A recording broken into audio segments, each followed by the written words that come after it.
क्या दोस्तों आप भी कंफ्यूज है? आपकी फसल को बीमारियों से बचाने के लिए सिंजेंटा का एमिस्टा टॉप को इस्तेमाल करना चाहिए या फिर सिंजेंटा का लेटेस्ट मॉडल का मिराविस ड्यू को इस्तेमाल करना चाहिए?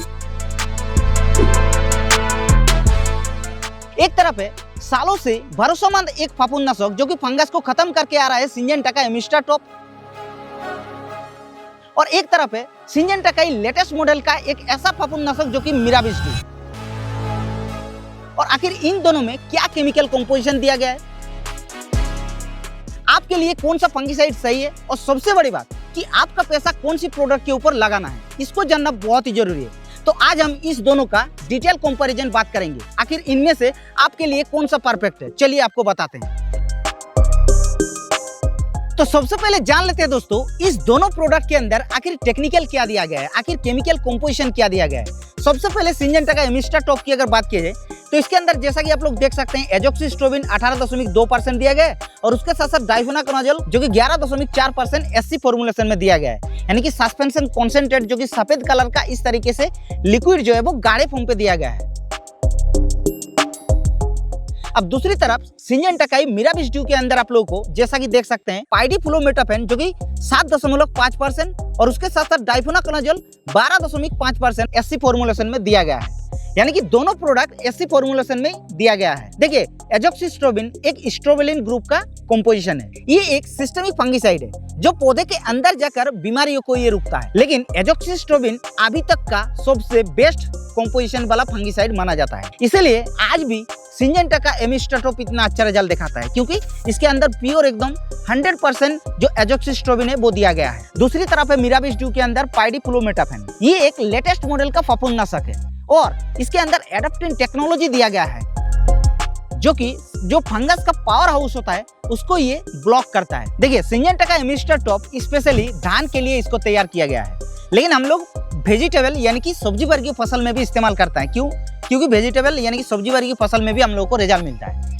लेकिन आप लोगों को ये जानना जरूरी है कि आखिर एक्चुअली ये कौन सी रोग के ऊपर 100% काम करता है। देखिए जैसे कि आप लोगों को बता रहे हैं कि ये धान के लिए तैयार किया गया है, तो धान के लिए ये ब्लास्ट के ऊपर बहुत ही अच्छा काम करता है, सीड ब्लाइट के ऊपर बहुत ही अच्छा काम करता है, और बाकी सब्जी वर्गीय फसल में पाउडर मिल्ड्यू और रस्ट के ऊपर ये बहुत ही अच्छा काम करता है। लेकिन दूसरी तरफ मिराविस ड्यू की अगर बात की जाए तो ये सब्जी वर्गीय फसल और फल वाली फसल के लिए तैयार किया गया है। जैसे कि टमाटर की फसल के लिए इसको स्पेशली फंगिसाइड बोला जाता है क्योंकि ये ब्लाइट के ऊपर बहुत ही अच्छा काम करता है, अर्ली ब्लाइट हो चाहे लेट ब्लाइट हो। और इतना ही नहीं, अगर आप लोग इसको लीफ स्पॉट के लिए इस्तेमाल करते हैं चाहे किसी भी फसल में हो, बहुत ही अच्छा काम करता है। और तो और ये डाउनी मिल्ड्यू के ऊपर भी अच्छा काम करता है और पाउडर मिल्ड्यू के ऊपर, यानी कि बेसिकली बात की जाए सब्जी वर्गीय फसल में जितने सारी समस्या होता है पत्ते के अंदर सभी के ऊपर ये काम करता है।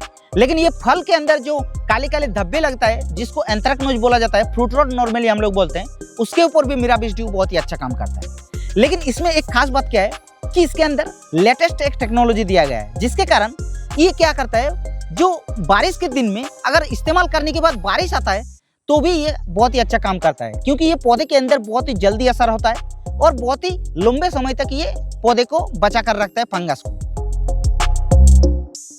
तो इसको आप बारिश का मौसम का बेस्ट फंगिसाइड बोल सकते हैं। लेकिन एमिस्टा टॉप को अगर आप लोग इस्तेमाल करते हैं तो मिराविस ड्यू के तुलना में थोड़ा सा इसके अंदर रेनफास्टनेस कम होता है। और बहुत सारे किसान भाई को तो पता होगा जिन्होंने एमिस्टा टॉप को इस्तेमाल किया है धान की फसल में, क्योंकि धान की फसल में ना केवल ये फंगस के ऊपर काम करता है बल्कि ये फसल को बहुत ही ज्यादा हरा भरा बना देता है क्योंकि इसके अंदर फाइटोटोनिक इफेक्ट भी दिया गया है। अब बात कर लेते हैं इन दोनों फंगिसाइड का मुख्य अंतर के बारे में, मेन डिफरेंट के बारे में। देखिए मिराविस ड्यू बारिश में कम धुलता है, ये पत्ते पर एक मजबूत लेयर बना लेता है जो लंबे समय तक सुरक्षा देता है। जिन पर पुरानी दवाई असर नहीं कर रहा है उस जगह पर आप लोग मिराविस ड्यू को इस्तेमाल कर सकते हैं। मिराविस ड्यू का असर एमिस्टा टॉप के तुलना में 3 से 5 दिनों का ज्यादा अंतर है। अब सबसे बड़ी बात, आपके लिए इन दोनों में से कौन सी फंगिसाइड बेस्ट है, देखिए क्लियर आपको बता देते हैं। अगर आप लोग धान की फसल में एक फफूंदनाशक ढूंढ रहे हैं ताकि हमारे धान की फसल में बहुत ही अच्छी तरीके से बहुत ही जल्दी काम करे और लंबे समय तक असर बने रहे, तो उसके लिए आप सिंजेंटा का एमिस्टा टॉप को इस्तेमाल कीजिए।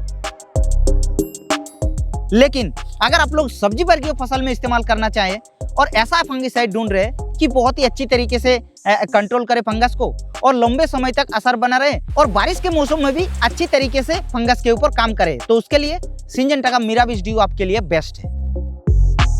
अब बात कर लेते हैं सिंजेंटा का एमिस्टा टॉप हो चाहे मिराविस ड्यू हो, इन दोनों का डोज कितना होता है। देखिए एक सीधा साधा आपको क्लियर कर देता हूँ, सिंजेंटा का मिस्टर टॉप हो चाहे मिराबिश ड्यू हो, आप लोगों को इसका 15 लीटर पंप में 20 ml के हिसाब से घोल बना करके इस्तेमाल करना है। दोनों में इसका डिफरेंट कुछ नहीं है, दोनों का डोज सेम है। आप बात कर लेते हैं इन दोनों में से कौन सा आप चुने। तो देखिए अगर आप धान हो चाहे गेहूं की फसल में अगर आप लोग प्रिवेंटिव तरीके से लंबे समय तक इस्तेमाल करने के लिए एक फफूंदनाशक ढूंढ रहे हैं और सस्ते फफूंदनाशक, तो उसके लिए एमिस्टर टॉप सही है आपके लिए। लेकिन अगर आप लोग सब्जी वर्गीय फसल में अगर आपकी मौसम खराब है और उस कंडीशन में फंगस को कंट्रोल करने के लिए ज्यादा पावरफुल वाला फंगीसाइड को ढूंढ रहे हैं, तो उसके लिए आपका मिराबिश ड्यू फंगीसाइड बेस्ट है। आप लोग बताओ कि इन दोनों में से आप कौन सा इस्तेमाल करने जा रहे हैं, आप लोग कमेंट करके जरूर बताना।